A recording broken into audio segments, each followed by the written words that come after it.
ఢిల్లీ ఎన్నికల కౌంటింగ్ అయితే కొనసాగుతుంది. ప్రస్తుతం అయితే బీజేపీ ఆధిక్యంలో కొనసాగుతోంది.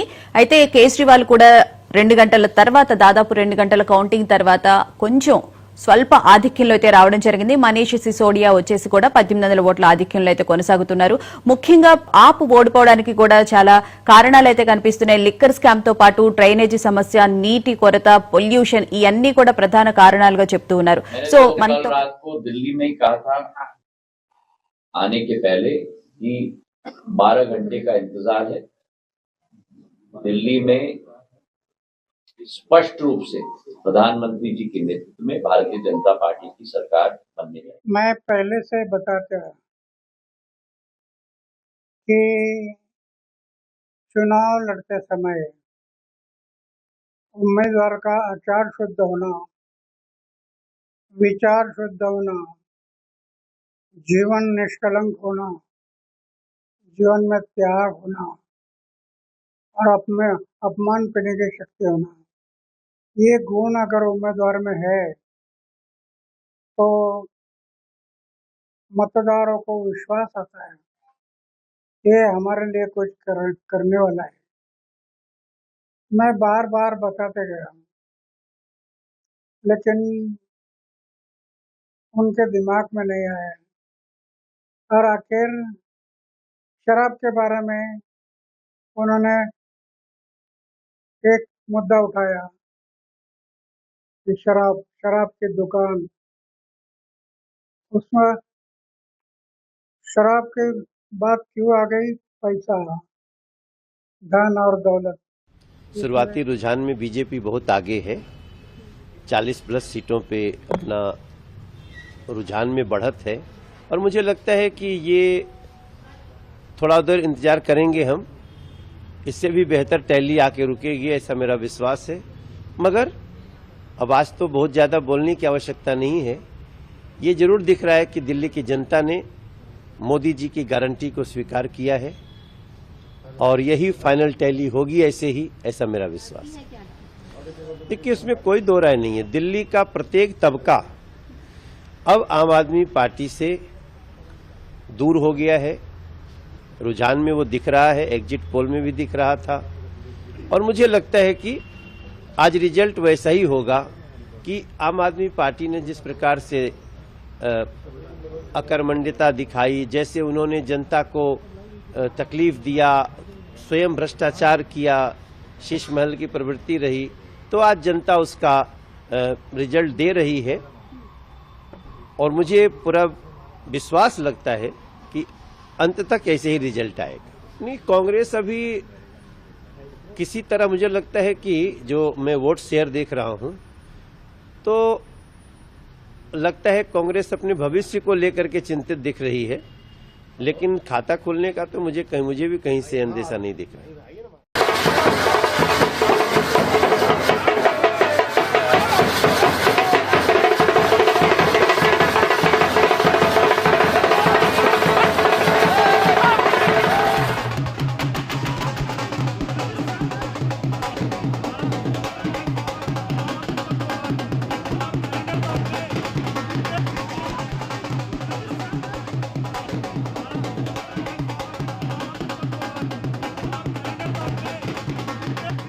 आयोग और सरकार का रवैया चुनाव के बारे में कैसा है,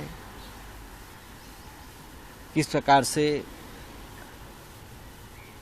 मतदाता सूची में फ्रॉड हो रहा है और ये महाराष्ट्र पैटर्न नया बनाया है। तो मैंने भी कल कहा कि दिल्ली में भी महाराष्ट्र पैटर्न लागू किया है और महाराष्ट्र पैटर्न जैसा है वैसा ही दिल्ली में काम चल रहा था।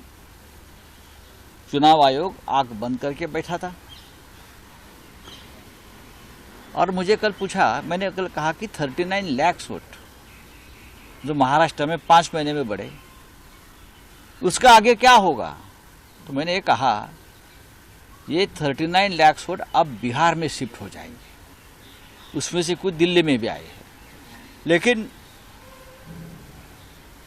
प्रधानमंत्री 10 साल से दिल्ली में थे लेकिन वो दिल्ली नहीं जीत पाए, तो उनकी एक आखिरी इच्छा रहेगी शायद राजनीति में होती है कि मेरे होते हुए दिल्ली में जीतना चाहिए, तो किसी भी हद तक जाकर दिल्ली में जीत हासिल करने की कोशिश हो रही है। अब तक पूरा निर्णय आया नहीं है,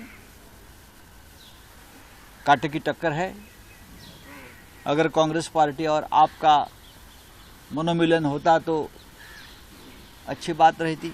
अभी उमर अब्दुल्ला ने संदर्भ दिया है, नहीं लड़ते तो नतीजा नहीं उन्होंने ये कहा है अब और लड़ो और एक दूसरे को समाप्त करो। मैंने भी, हम पहले दिन सब यही कहते थे कि अगर आप और कांग्रेस दोनों का जो राजनीतिक प्रतिद्वंदी है, मैं शत्रु नहीं कहूँगा, वो भारतीय जनता पार्टी है।